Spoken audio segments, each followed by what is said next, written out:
Okay, so today we're going to look at the concept of basically that which you take most for granted and treat as a default and a false absolute.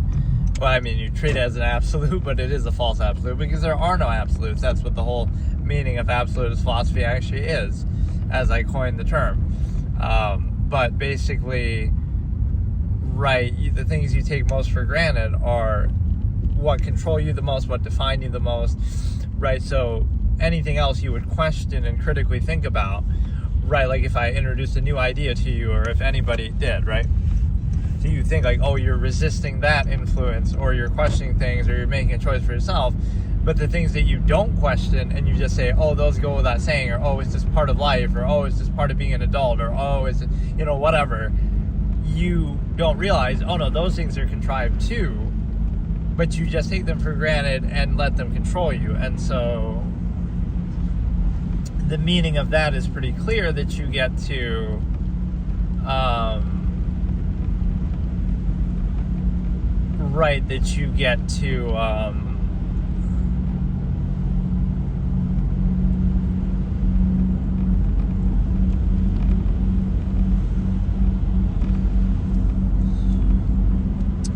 it goes back to an expression I say almost about religion or other sort of false absolutes, that you have like God or something. Oh, it's obvious, it goes without saying. But the reason why people say that is because it's not so much that it's absolute, it's that any amount of because it's so obvious you don't need to question it. Like you would say that about a lot of ordinary things in everyday life, like, oh, whatever your way of life is, of course, that's obvious, it goes without saying, how could you even question it? But the reason why you do that is actually a defense mechanism, not saying it's even bad or you shouldn't do it, but that the pretenses that you hold, like, oh, we're doing it because of this reason, you could hold it accountable and say, okay, if you like, we're doing it for the goodness of other people. But then you have amalgam theory, or again, like you would question it and you would realize, oh, why am I doing this specific thing instead of anything else that you could possibly do? So the same thing goes for like religion, where you say,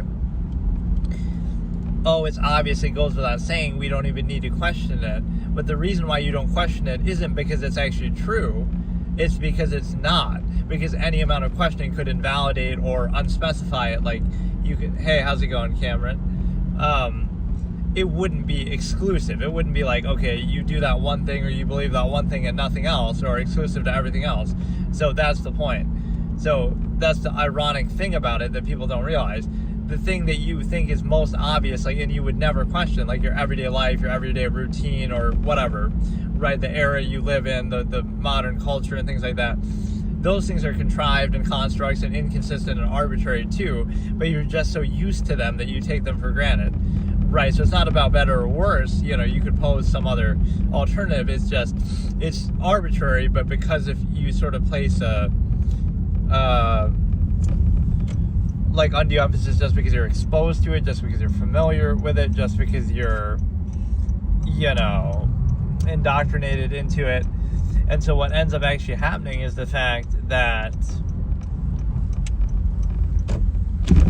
this is the last winter I'm gonna fucking stay in this state, by the way. Like, I fucking hate this place in New York State. But no, it's a situation where it's kind of an absolutist phrase I could use there. It's like, everything is self-created, everything is a choice. So like, if you live in a hurricane zone and you get killed by a hurricane, then fuck you chose to live there, it's your fault, right? Like, anywhere else in the world you could live, right? And sure, you can say everywhere has problems. It's like, oh, you have the snow, and it's like, dude, you don't have to live here. Like, why do people live here? You would say, oh, it's cheap, but it's not even cheap. I mean, at least New York City and shit isn't. Some of these areas aren't too bad, but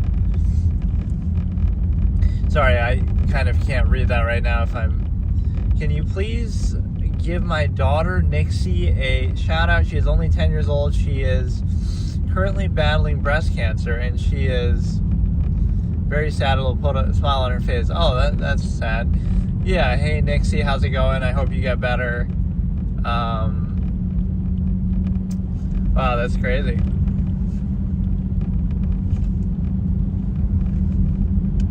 Hey Ryan, how's it going? Okay, so But the point is, again, the things you take most for granted, it's a very simple concept, but it's not something that people can face because there's too much cognitive dissonance with it. It's like, oh, your routine, everything. I call it sort of indignant insistence, right? People will associate their ego and their identity with something. This is the best way to control people, right? You indoctrinate them so heavily when they're young before they can even choose or think for themselves. So now they grow up and they associate those things that they didn't choose with their identity, and they're proud of it, and they define themselves by it. So now they defend contrivance in the contrivance state that they live in, the era, the culture, the overextended, power structure. They defend some of those things and contribute to them as if it's their own identity that they're defending, right? So this is the way, not that I'm telling people, oh, you should form a cult or control people, but that's the way you do it. You, like the Hitler Youth, for example, but it happens in every society. Like when you're young, you're indoctrinated by your parents and whatever. So it's very influential.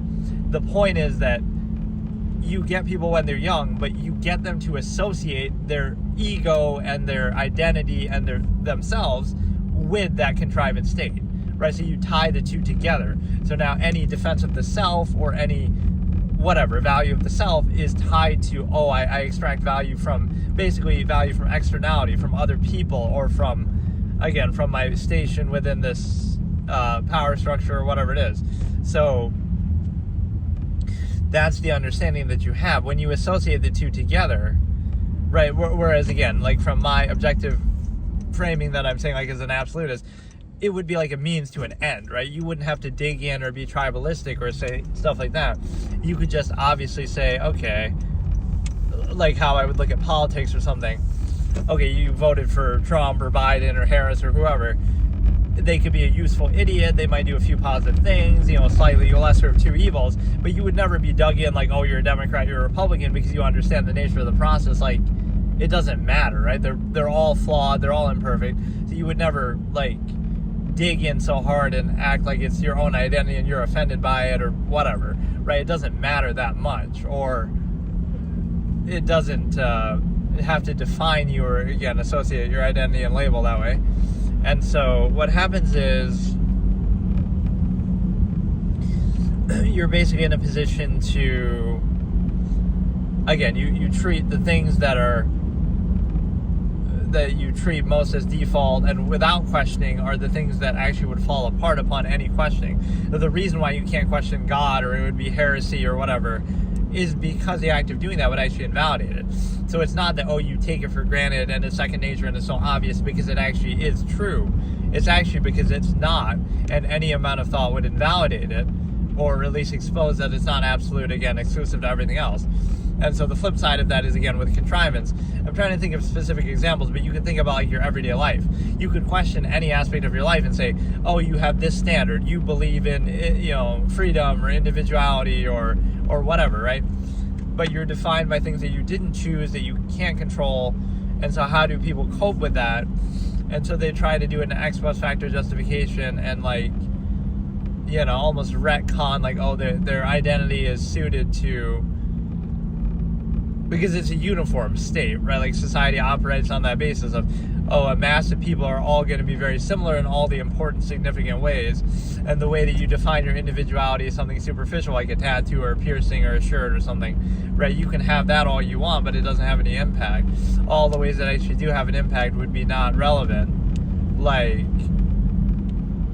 or would be controlled and inhibited.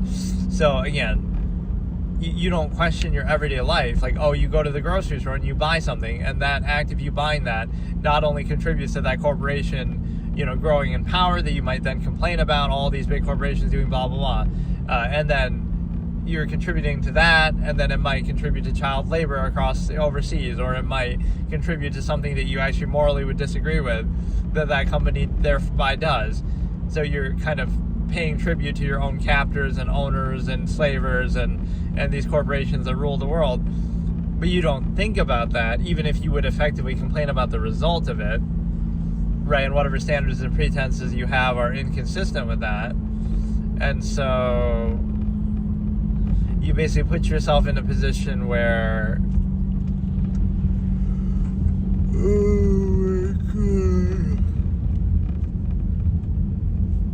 you basically put yourself in a position where right? It's going to be inconsistent. It's going to be, if held accountable, so it's just not held accountable. Again, there's a certain ego insist, because again, the individual can never be wrong. So what do? You force the individual into a situation that they didn't choose and can't control. Like, for example, especially when they're young, and then they'll defend that. They'll defend it even though they didn't choose it, because, oh, they can't possibly be wrong. That's a great way to trick people and make them think it's their own idea. Right? It's like, oh, you see something on the news and then you think it's valid, but, right, it could be shown to you in a very framed way, or, kind of selective. So, oh, you just happen to see it on the news and therefore you think it's invaluable, but you don't think, oh, you're being shown that exact thing for a specific reason. Right? There's a lot of thought put into it. But no, what happens is, again, you take something for default, take it as absolute for granted, and you don't question it, because any amount of questioning would invalidate it. And it also goes back to the fact of,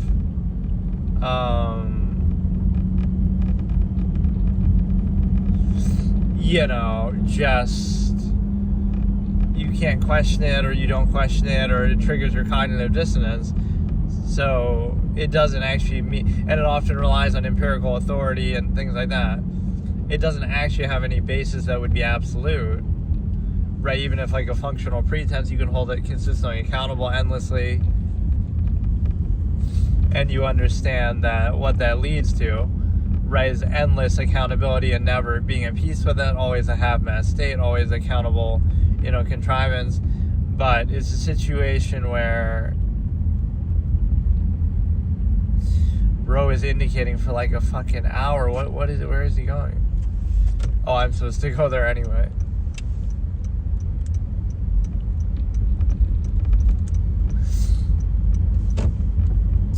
No, but you don't question it. You take it for granted. You treat it as a false absolute. Everything you do indignantly insist upon, even if it's inconsistent. Like, so it's basically when you live and you have no standard, or what I call a measure. You have no measure in life.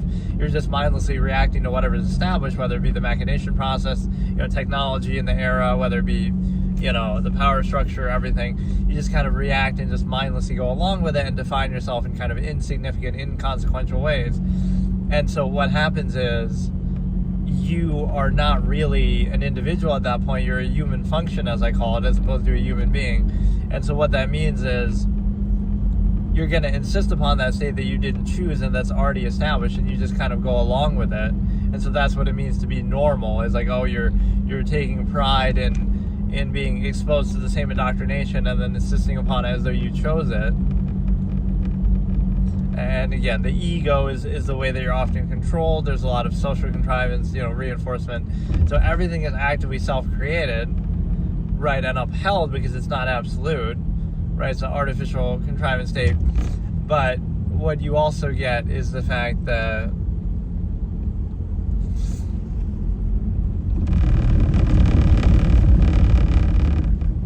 it's basically the understanding that you don't question things actively, you don't hold them accountable. So that's an odd state to get into, is like, how could anything not be questioned constantly? But if you do, then, it gets, like, so don't let standards and actual value and having a measure and having a mind of your own and thoughts, don't let that get in the way of half-mass functionalism of like, but that gets in the way. But gets in the way of what, right? If it's really worth doing, then, again, the pretense will be posed like, this is being done for functional reasons, like it's efficiency or whatever, but then it can always be done better. So you would always be thinking about it, you'd always be questioning it, right? You'd never be at peace with it. And something, again, absolutists would invalidate the process, but the way that, like, people are at peace with their state is often just ego insistence, right? This is where a lot of conflict of contrivance comes from, is like, there is no actual basis to what you're doing, right?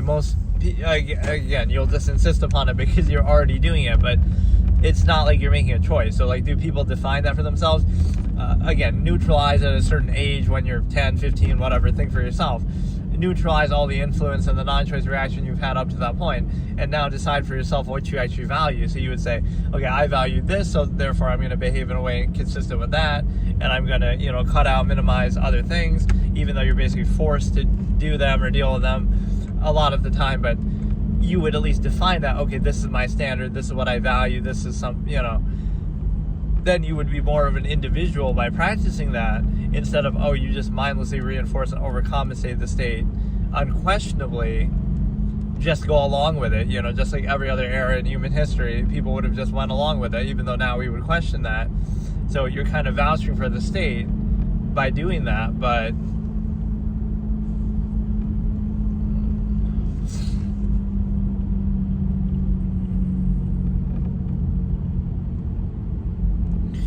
yeah, you put yourself in a precarious position, cognitive dissonance inducing, and the only thing that you learn from that is the fact that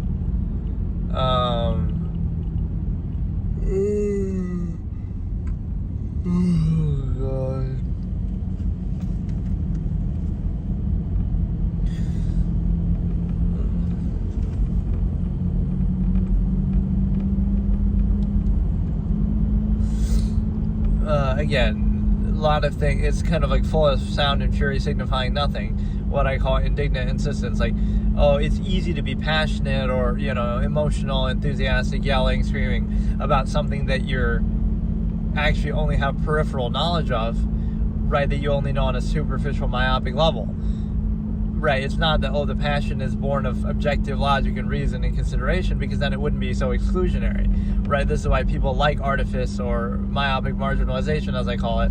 People want to see reality framed and cut down. They basically want to be lied to, because, that myopic framing, you kind of cut everything out and kind of, minimize and, like, focus on one thing and frame it a certain way, because that can be twisted to your benefit, right? Like, it's good to be nice to other people, but that doesn't mean you sacrifice 2 meals a day to feed somebody starving halfway across the world.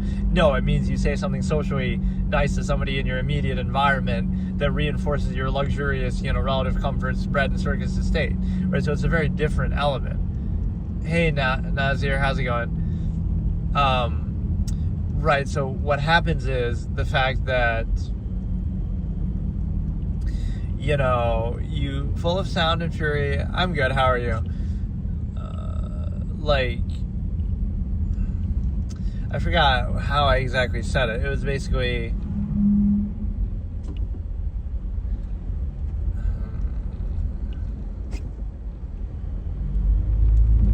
this is the worst thing to do when, like, it's bad weather and stuff, and then you go on, like, a local road, right? Somehow I wasn't coming from the place I normally do, so, like, now these are local roads that are going to be even less plowed, even though the weather today wasn't that bad. It's just cold. It wasn't really snowing that much.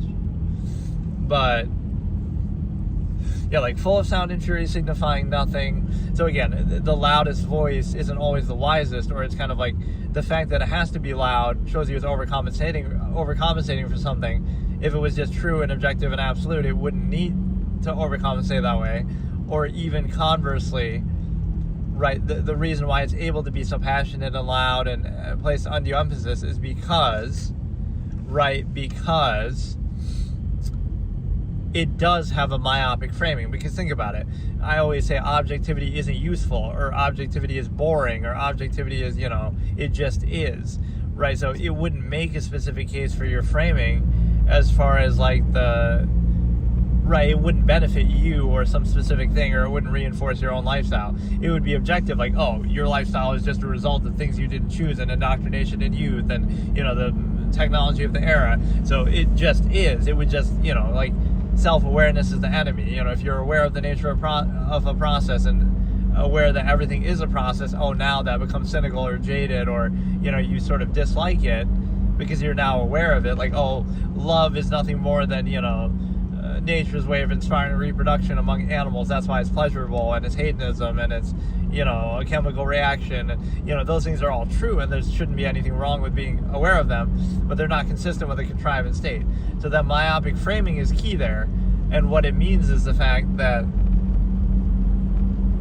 again, in order to be passionate or enthusiastic, or like what I call the false absolute to specify, you take that inherent tendency.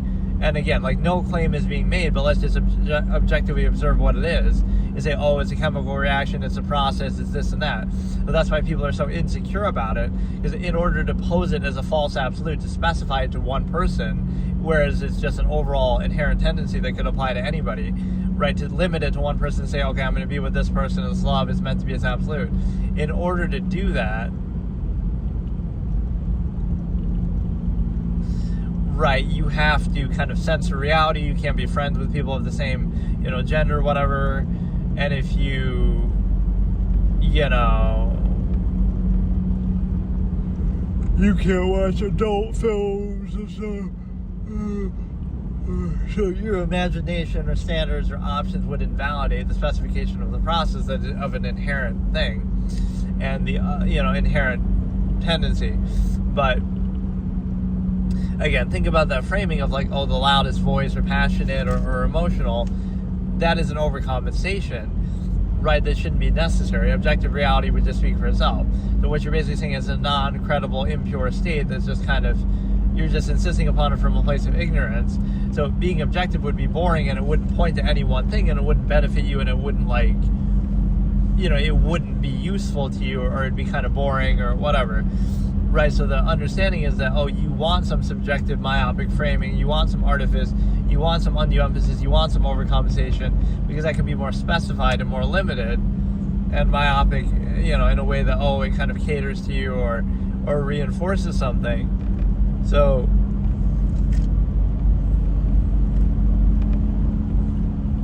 that's the whole irony of it, is, again, the people who would be most emotional or passionate are not being objective.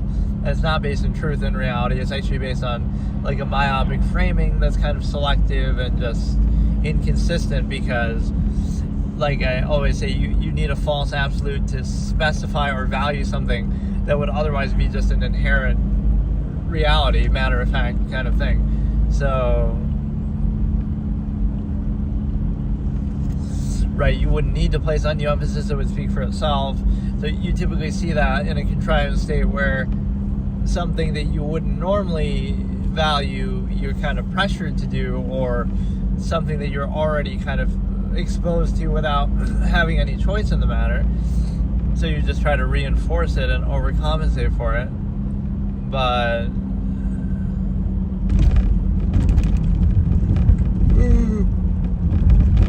that was maybe a couple brain rot things that I forgot to mention when I was trying to translate Absolutist philosophy to brain rot. I said, when people call each other bro and sis, that could be amalgam theory, right? Like the human family is a concept that I talk about. So it's like, bro is blank or sis is blank. Like that's always said of everybody. Everybody's a bro, everybody's sis. So that's like, the human family. Like, yes, they are literally, you would be taking it seriously. They really are your brother. They really are your sister. You care about them as much as you care about your own family. Right.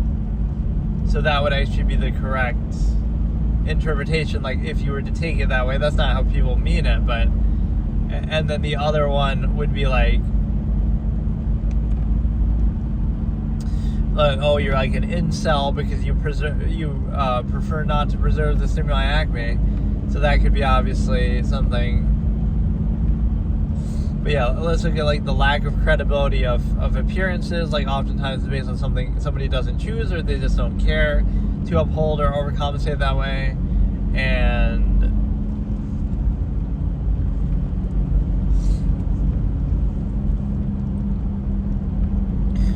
But yeah, again, the loudest voice, the most passionate thing is some myopic framing, it's some overcompensation. It has to be selective, undue emphasis, artifice. Right, because again, inherent objective reality wouldn't point to anything in particular, specific, exclusionary, and everything else. Right, that wouldn't be how it works. So objectivity, like I always say, is not, even though that's the whole premise of this entire debate format,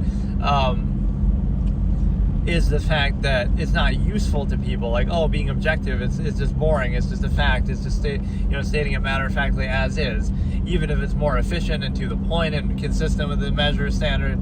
If you value it, then value all the way. No, you want this halfway ego overcompensation framing, where again you might think it's a value, like you have some standard behind it, but that standard is selective, because by that same measure you could just do it further or better or fuller, but you kind of dumb it down and defer to it because of the human involvement and the human level and the ego associated. So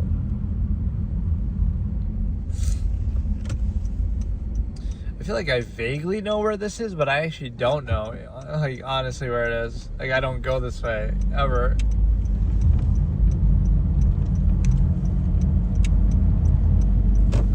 So yeah, you treat it as a default, not because it is, but because any amount of thought would invalidate it, so you almost have to. It's almost a defense mechanism, and you also have the ability to understand that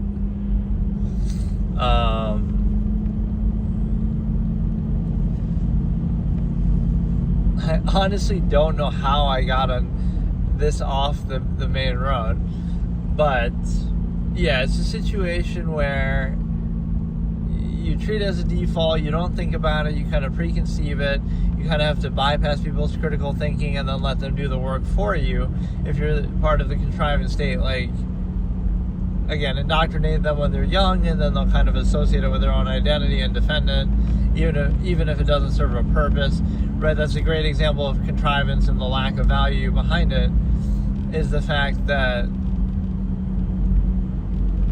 like, you defer to authority even when it doesn't serve a purpose. Like a red light, right?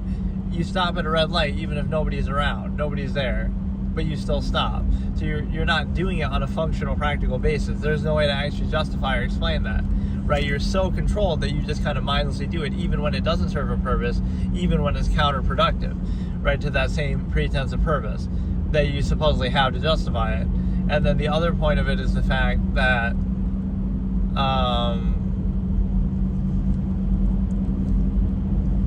you value things even when they're not functional, and then you neglect things even when they are, right? Again, for this ego placeholder overcompensation, for lack of true value, true or full value, true self-actualization in life, you overcompensate by, again, social contrivance, appeal to ego, all these kind of things that don't really matter or have any significance or have any impact on your life, basically. But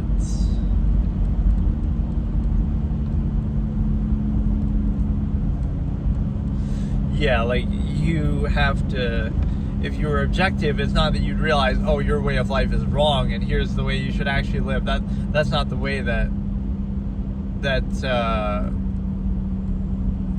I can't tell what that is. Is that a cop or what?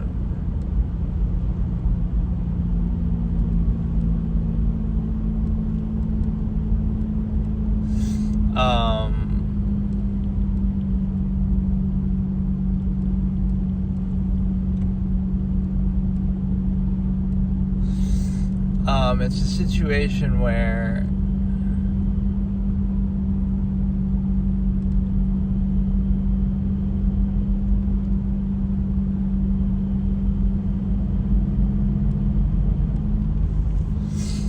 it might just be a light, like an actual.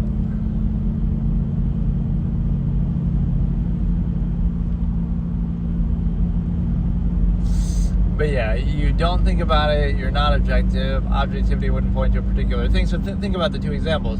You're thinking about true value, objectivity, you consider all angles, you are aware, you're willing to be puzzled and all the variables. So you're willing to consider objectively everything. So it doesn't point to one particular thing, and you're just more open-minded and objective. So that's more concerned with truth and true value. Whereas, some myopic framing, you're just interested in confirmation bias and reinforcement, regurgitation, undue emphasis, false absolute to value to specify. So that's when, again, people would say ignorance is bliss, because you would rather limit your perception of reality so that it's not too overwhelming or confusing, or so it doesn't give you unlimited options and you can't decide what to do, or you're kind of pressured to do some and you can't do others. Whereas, right, it would be like too many options if you're objective. Whereas if you have like a myopic framing, you want to be fooled, you want to have undue emphasis placed so that you kind of overcompensate and, again, create a false absolute of something to specify it. Like, you love this person, it's meant to be, and therefore you limit what would otherwise be the inherent tendency to, sleep around or whatever. So, right, so you kind of pretend that tendency doesn't exist, even though that's the whole basis of why you're kind of contriving that. So by that same logic, you can make like anything appear to be true. Like, it's absolute, but it requires constant contrivance. It requires, censoring reality. You can't be friends with people of the same gender. You know, it requires so many kind of prerequisites that, right, it's not actually a valid process at all. And then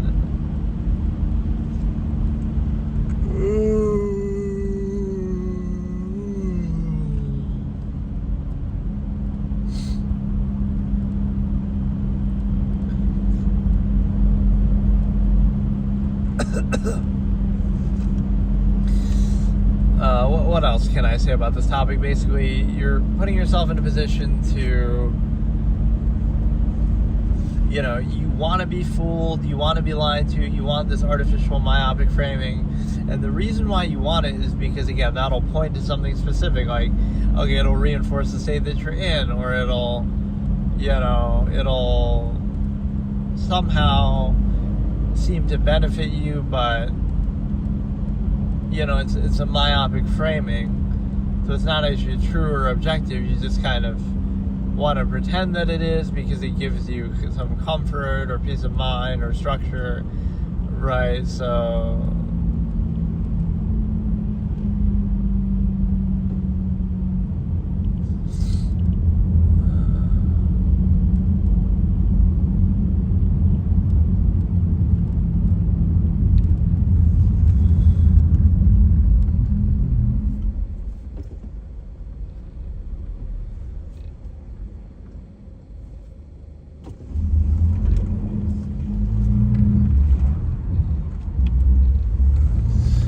here we go. Now we're on a familiar route. What a moment.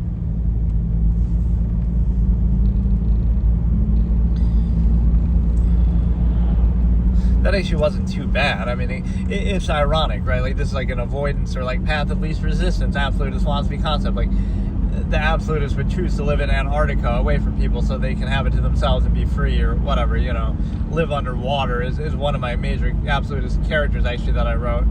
That he makes a kingdom underwater, right? Like, as technology is starting to allow that, like even in our modern era, we kind of would be able to do that.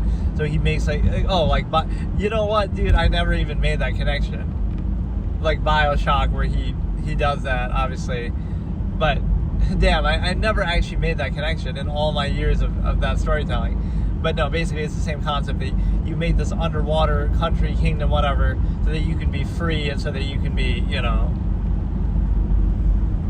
Yeah, BioShock copied my idea before I even knew I had it. Or basically, that's such a long-standing storyline. But the philosophy behind it is that what I'm saying. You'd want to go to Antarctica, or you'd want to go to maybe space and terraform Mars or something, so that way you can be free and also you can avoid other people. So you're basically saying, like, oh, that this is, you know, the danger isn't the weather or anything like that. It's actually other people. So the fact that, oh, it's night and it's whatever, bad weather, is actually a good thing because now you avoid other people, right? Whereas if it was good weather, then everybody would be on you or something. So yeah, it's a difficult concept, though. People don't want to acknowledge it because then you can question anything endlessly. So the defining factor of why you do what you do, why your lifestyle is the way it is, nothing really would lead to that logically or consistently with a standard, and it wouldn't be so uniform where everybody just mindlessly does the same thing. That there really is no basis to it, and it requires constant social contrivance, reinforcement, overcompensation. But what defines it is actually the fact of, like, your ability to... What defines it is your ability to understand that it's not that it answers any questions or, you know, answers anything. It's that it rather removes the need or desire to ask, right? Like, it requires you to distract yourself, to not think, to, you know, constantly contrive, to, you know, just like, you need constant reinforcement, social contrivance, overcompensation. But it requires you to basically not think about it, not question it, and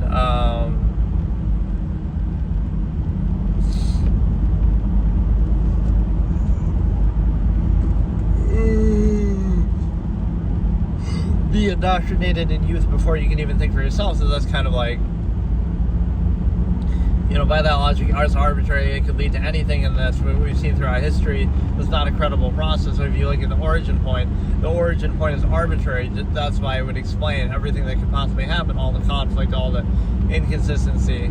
And so, because you look at that arbitrary origin point, you realize it's not absolute, it's not true, it's not, based actually in anything consistently. So again, you take it as a default because, it's better than nothing. Or, it's just already established and preconceived. Doesn't mean it's qualified or anything. And again, the framing is often turned on the individual, like, it's your fault, you just don't get it. Or emperor has no clothes fallacy. It is absolute, you just don't get it. Or it is absolute, but you just don't adequately overcompensate for its flaws, which you shouldn't need to do if it's absolute. So the variable there is kind of people wouldn't uniformly behave a certain way, just like that.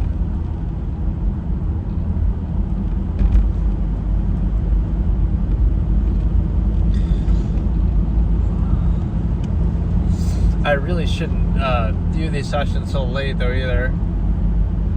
I should always do them in the morning, I feel like. Because then if I'm tired or I'm not really focused, I don't really care as much, but...